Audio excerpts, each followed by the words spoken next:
امروز در دایره نقشه‌چوربینی‌های مقامات اجرایی حکومت دولتی ناحیه یوان در دهه دستگیرک این ناحیه مسابقه گشتین ملی دایر گشته شده است که ما از جریان رقابت‌های پهلوانان پیگیری می‌کنیم و آن را منظور شما می‌گردانیم. همساله در ناحیه یوان بخشیده به عید بین‌المللی نوروز مسابقه‌های ورزشی از جمله گشتین ملی دایر کرده می‌شود. این نوبت مردان سخاوتپیشه دهه دستگیرک تصمیم گرفتند که برای پهلوانان و مخلصان این ورزش سنتی یک میدان زیبای گشتینگیری تشکیل نمایند. برای در سطح بلند برگزار شدن مسابقه از جانب مسئولین چاره‌های ضروری انجام داده شده بود. اینچنین در این چاره‌بینی ورزشی کارشناس فدراسیای بین‌المللی گشتینگیری خسرویار کوروش و کاتب گنرالی فدراسیای گشتینگیری تاجیکستان عبدالله سعید خوجایف اشتراک داشتند.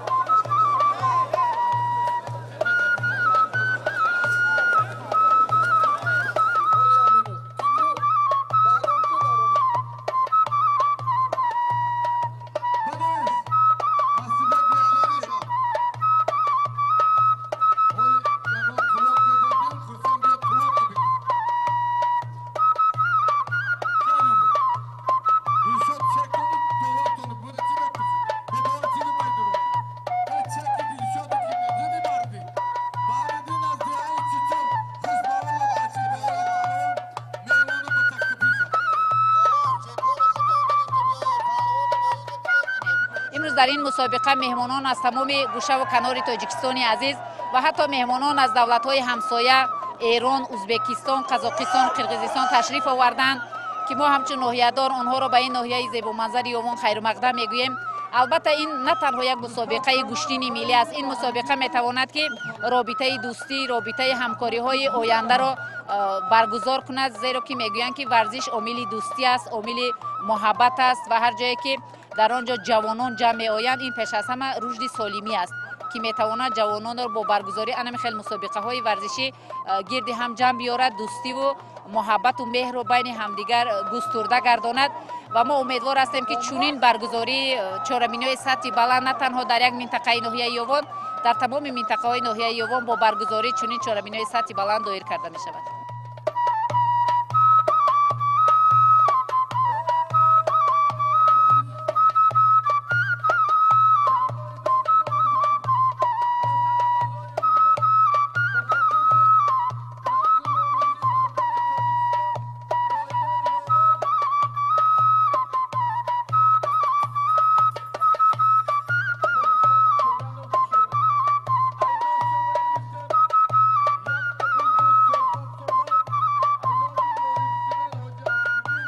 دستگیری مقامات اجرایی حکومت دولتی ناحیه یوان و تجاوز جوانان فعال دهه دستگیرک امروز چهاربینی ورزشی از روی نماد گشتین ملی در این دهه میان پهلوان راه اندازی کرده است. در این چهاربینی برابر ورزشگران ناحیه پهلوان دیگر شهر ناحیه نیز شرکت دارند. این اقدام با ماموریت البته در رشد ورزش بخصوص گشتین ملی مساعدت میکند و واسطه خوب ورزش و توفیق رشد ورزش از تشکران و آنهایی که برای تشکیل گذراندن بازی دوستداشته جوانان گشتین ملی سهم دارند اظهار سپاس میکنیم و امید دارم که در آینده نیز چنین چهاربینی ورزشی راه اندازی کرده می شود.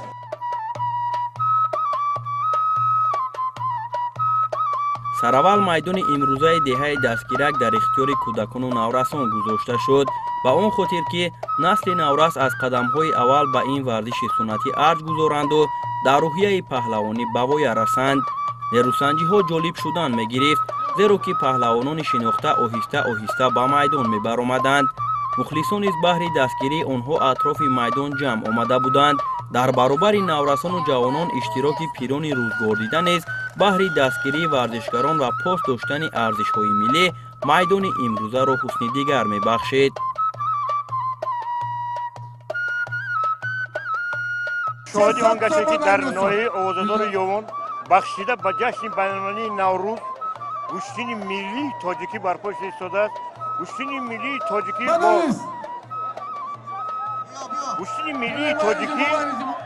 با دستگیری و پیشوای معظم ملت جناب عالی عنوان بین الخلقی ما از اون خوشبختیم که گوشتنی ملی ما بین الخلقی شد. من دیدم که در تمام نوع‌های دوری مملکت تاجیکستان ما گوشتنی با یک درجه بلند رفته ایستاده است. از تمام جوانان پهلوانان خواهش میکنیم که اومده به گوشتنگیری مشغول شوند و آبروی ملت دولت ما رو بلند بردارند. من امروز دیدم که جوانان ما چه خیلی هنرنمایی کرده ایستادند، مخصوصا جوانان یوش بچه‌های یوش بهترین گوشتنگیری شدند. تمام اصولهای گوشتنی ملی ترکیه استفاده بردند. باید قید نماییم که در گوشتنی امروزه از جانب صاحبان میدان تحفه‌های ارزشمند از جمله 2 شاه جایزه اتوماشین سبکرو گذاشته شده بود. برای مبارزه بردن و صاحب شدن شاه جایزه داوطلبان زیاد بودند و همه تلاش میکردند که قوا آزمایی شایسته نشان دهند و در مرحله اساسی هنرنمایی کنند. برای به میدان آمدن پهلوانان شناخته میدانداران گوشتنی دهه دستگیرک طبق میگذاشتند.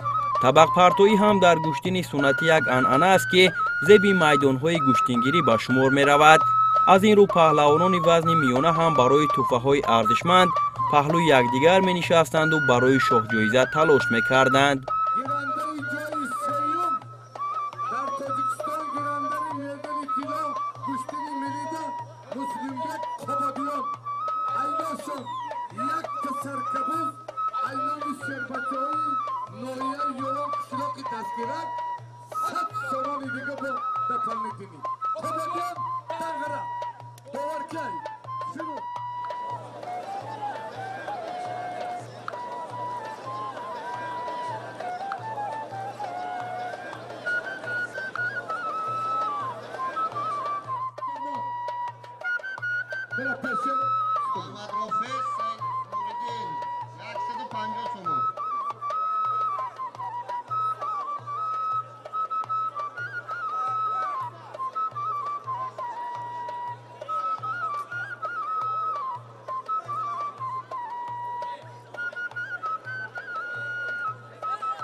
Yusuf.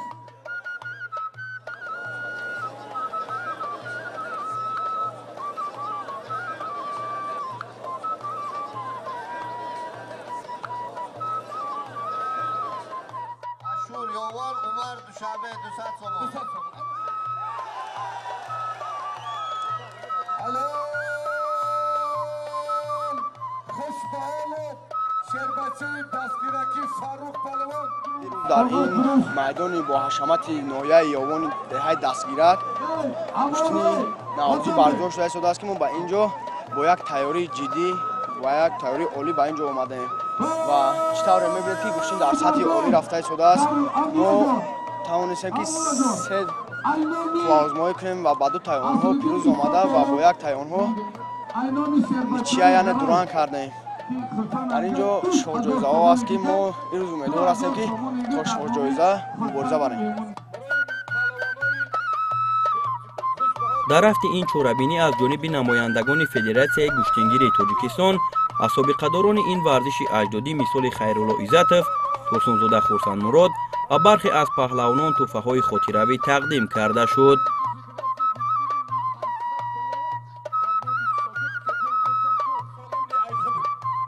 میدان‌های امروزه گوشتنگیری را رقص‌های زیبای زیادالله نعمتوف و شوخی‌ها و رقابت‌های زیبایش زیبایی دیگر می‌بخشد. از جمله در گوشتن امروزه هم او طبع مخلصانش را شاد گردانید.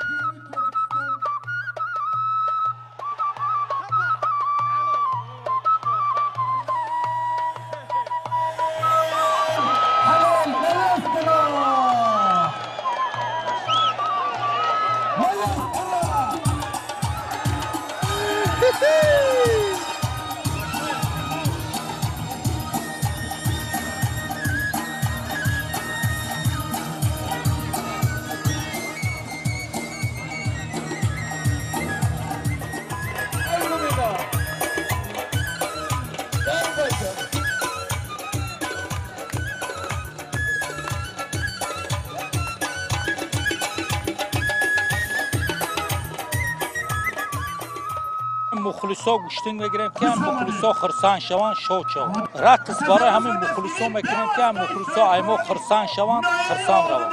омодагиҳои зиёдулло дар мусобиқаи имрӯза чӣ гуна аст?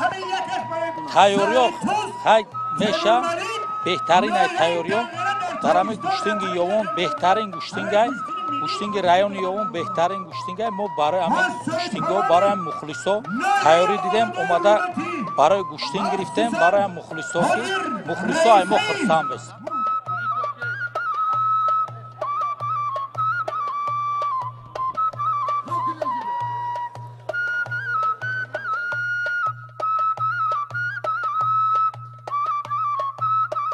дар баробари мардум рақобатҳои гулдухтарон ҳам ҷолибияти худро дорад.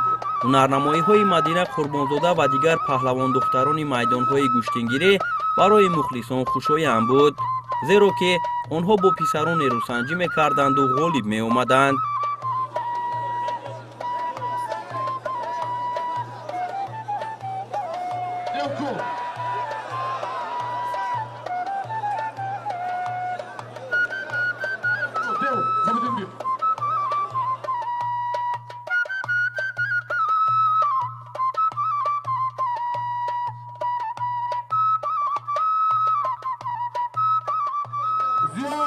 زیادین با رقم دیار موردکی aynashon diğer çok tur golübiye doğru. Aynaş. Neresi?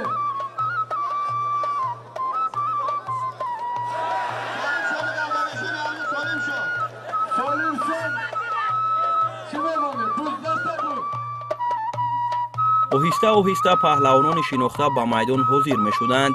иштироки беҳтарин гӯштингирони кишвар аз қабили Шарифҷон Назриев, Ҳақназар Назаров, Умар Расулов, Саидҷамол Алимардонов, Ғазалшоҳи Давлатшоҳ, Дадахон Қурбоналиев, Шакар Маҳмад Мирмаҳмадов, Мулло Раҷаб Халифаев ва паҳлавонони Ӯзбекистон аз қабили Яшар, Эҳсон, Бектемур ва чандин нафарони дигар майдони имрӯзаро ҳусни дигар мебахшиданд.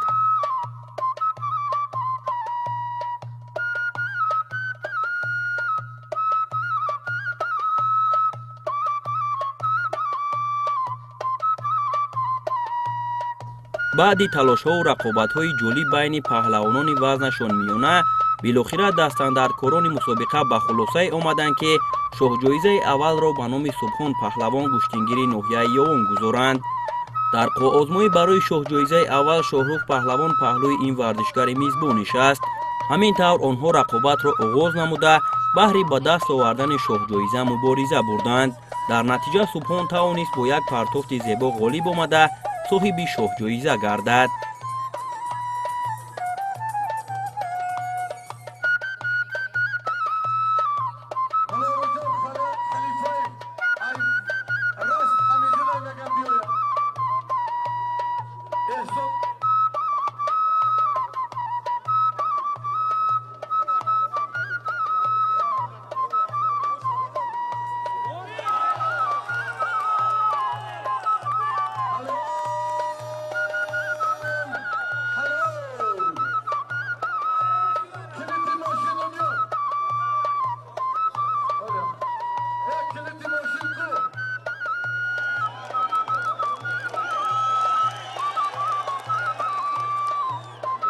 Subhan Yusupov noya yoğun tolori vazişi mojisimen bana takdim kine kilitak.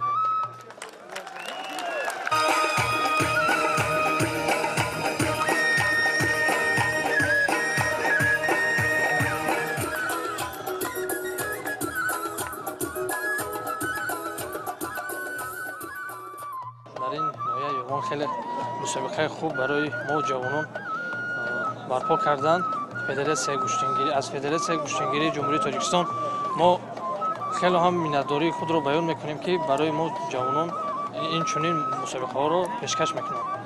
و در این ناحیه یوم من با 5-6 حریف خود رقابت کردم و غالب این مسابقه گشتم و صاحب شایع‌جویی شدم. این آرزوی کودکی من بود که من آرزو میکردم که این شایع‌جویی رو ببرم و رفته به پدرم تقدیم کنم.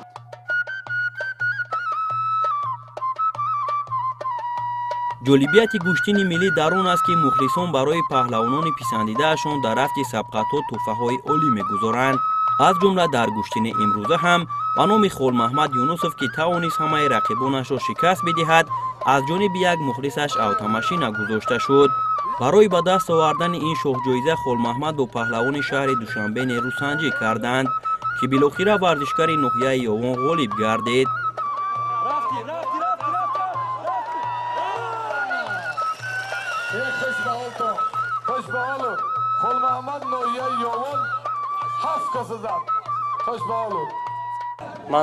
من در این دهه دستگیرک یک مخلصی خیلی قدردان دارم، لیکن آن با من یک اتومبیل در نامم ماند. من شاه جایزه را مغلوب کردم. من امروز 7 کس را غالب آمدم. در گوشتین ملی امروزه من 7 کس را غالب آمدم. من استادم خوشوقت ناحیه یوان خیلی مینداری خودم را بیان دارم که آن خیلی تامینای خوب به من نشان داد.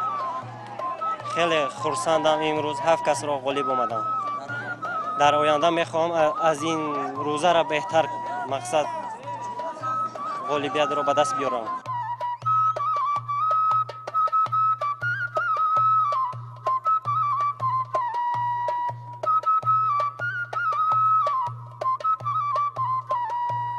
дар идома нерӯсанҷиҳо ҷолиб шудан мегирифт ва паҳлавонони шинохта ҳам барои шоҳҷоиза миёни якдигар қувва месанҷиданд. яке аз сабқатҳои ҷолиб дар ин майдон қувваозмоии Ҳақназар Назаров бо Эҳсон паҳлавон аз кишвари ҳамсояи ба мо дӯсту бародар Ӯзбекистон буд, ки ҳарду ҳам наздик ба 20 дақиқа мубориза бурданд. рақобати онҳо бо талошҳои дуҷониба сурат гирифт ва ниҳоят бо натиҷаи мусовӣ ба анҷом расид.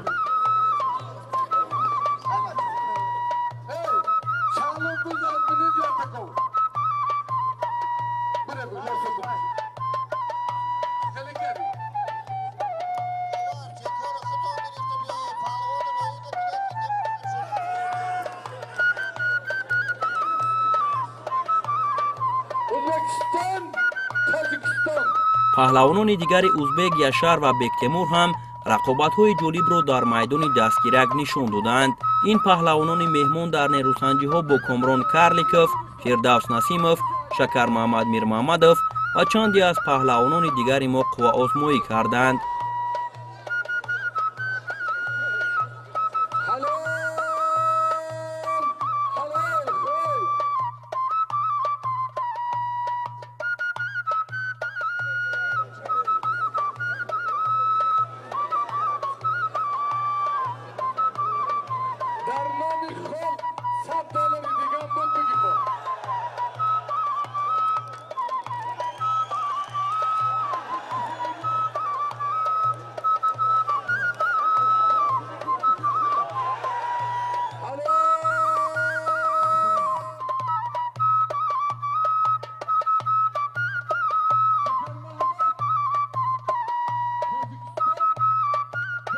сипас ба майдон паҳлавони мизбон Ғазалшоҳи Давлатшоҳ бо паҳлавони Кулобшаҳр Амирҷони Насим баҳри қувваозмоӣ баромаданд. дар рақобати ин паҳлавонон Ғазалшоҳ тавонист бо як партофти зебо ғолиб шавад.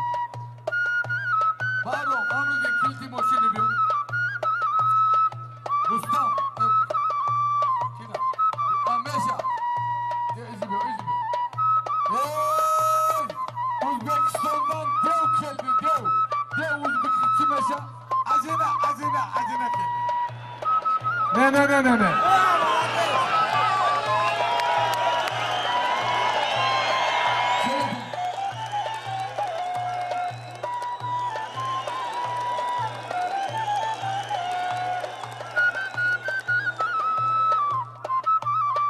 ҳамин тавр паҳлавони дигари шаҳри Кулоб Шарифҷон Назриев аз пушти Амирҷон талаби бо Ғазалшоҳ гӯштин гирифтанро кард ва мухлисон ҳам ҷазобияти гӯштини миллиро дар майдони имрӯза шоҳид шуданд. муборизаи ин ду паҳлавон дер давом накард, зеро ки Шариф тавонист дар дақиқаи аввал Ғазалшоҳро шикаст диҳад.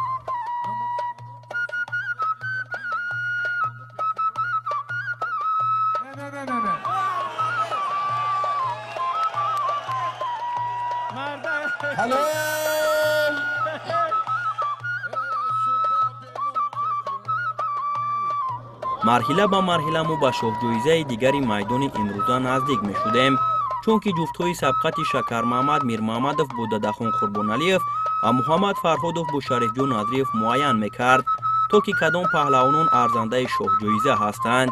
баъд аз талошҳо ва кӯшишҳои зиёд миёни Шакармаҳмад ва Дадахон сабқати онҳо мусовӣ хотима ёфту Шариф тавонист ҳарифашро шикаст диҳад.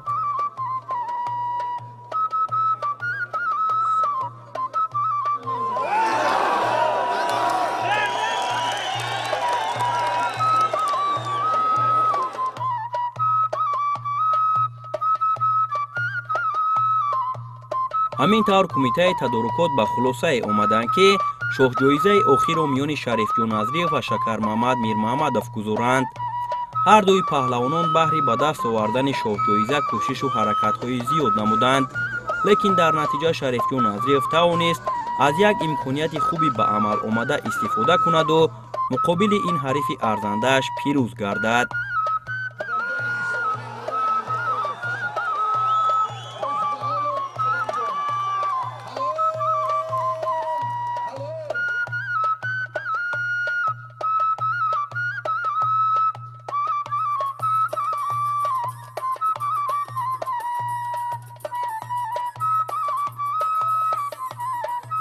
امروز در جمعیت دیهاتی دستگیرک ناحیه یاوان مسابقه گوشتین ملی برگزار گردید که جایزه های این مسابقه 3 تا اتومبیل، شتر و اسب و دیگر جایزه ها بودند که امروز خوشبختانه نصیب من گردید که با 3 حریف خود دست بالا کردم. حریف اول من از ولایت مختار کوهستان بدخشان ناحیه درواز بود که او را مغلوب کردم. دوم حریف من از ناحیه یاوان بود، او را هم مغلوب کردم و در بخوری نهایی برای رقابت ما با پهلوان از ولایت مختار کوهستان بدخشان جایزه اتومبیل گذاشتن با میرمحمد و شکرمحمد که زیاده از 20 دقیقه گوشتن گرفتیم و در آخر توانستم که به حریف خود دست بالا گردم. منتداری خود را میرسانم به پیشوای معظم ملت برای دستگیری های همه‌جانبه برای پیشرفت گوشتین ملی و بین المللی گرداندن گوشتین ملی. منتداری خود را به هر یک مخلصان میرسانم که محض دستگیری آنها بود که من امروز توانستم به حریفان خود دست بالا گردم.